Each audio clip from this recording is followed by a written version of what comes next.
लोकसभा चुनाव को लेकर बीजेपी ने 370 का टारगेट रखा है।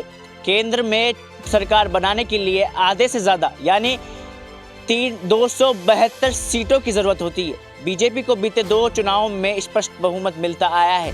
2014 में 282 सीटों और 2019 में 300 सीट जीतकर भाजपा बहुमत में आई थी और अब 2024 के लोकसभा चुनाव में पीएम मोदी ने बीजेपी के लिए 370 सीटों को जीतने का टारगेट रखा है। बात राजस्थान की इस खास रिपोर्ट में जानेंगे कि क्यों 370 सीटों का ही टारगेट रखा गया है। मोदी सरकार ऐसा क्या करना चाहती है जिसके लिए 370 बेहद अहम है।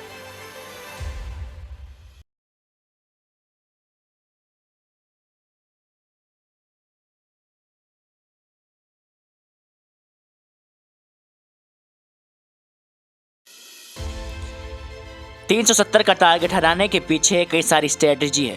एक्सपर्ट्स की माने तो 370 सिंबॉलिक नंबर है जो आर्टिकल 370 हटाने को बार बार याद दिलाता है। बीजेपी ने अपने कार्यकाल में कई ऐतिहासिक फैसले किए हैं जिनमें आर्टिकल 370 हटाना प्रमुख था।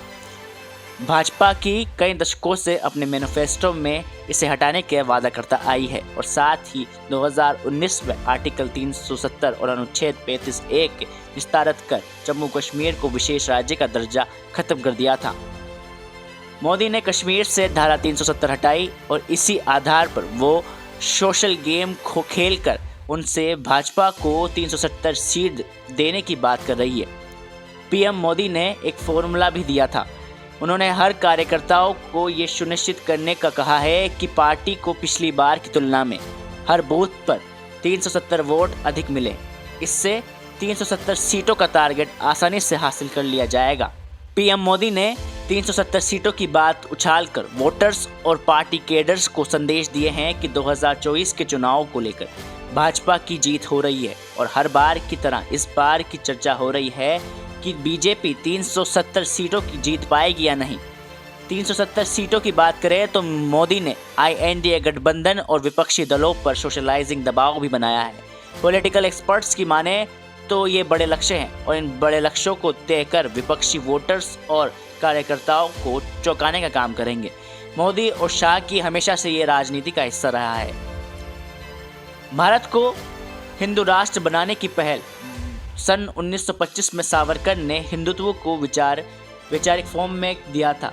उनका तर्क था कि भारत हिंदुओं की पुण्य भूमि है, मुसलमानों और ईसाइयों की पुण्य भूमि भारत नहीं है। पिछले 100 सालों से इस विचार की काफ़ी समर्थन करते आई है और अब भाजपा ने इसे हासिल भी कर लिया है।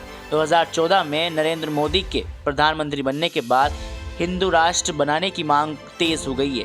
पीएम मोदी पिछले कई सालों से खुद को लगातार मंदिरों के निर्माण और जीर्णोद्धार से जोड़ रहे हैं। उनके व्यक्तित्व में हिंदूवादी प्रधानमंत्री की झलक दिखती है। तमाम शहरों और सड़कों के इस्लामिक नाम बदलकर हिंदू संस्कृति से जुड़े नाम दिए गए हैं। DM के सांसद किमी मुझोई ने भी कहा है कि CAA NRC जैसे कानून हिंदू राष्ट्र के निर्माण की दिशा में एक बड़ा कदम है।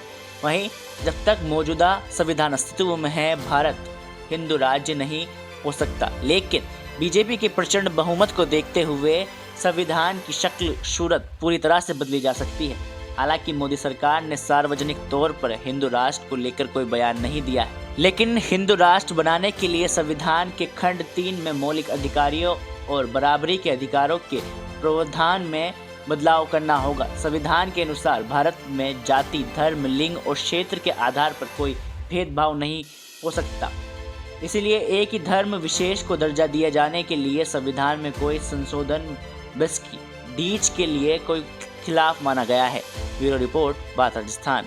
CAA देश का कानून है, इसका नोटिफिकेशन निश्चित रूप से हो जाएगा और चुनाव से पहले के बाद पहले ही होगा। चुनाव के पहले ही CAA को अमल में आना है। इसमें किसी को कंफ्यूजन रखना है।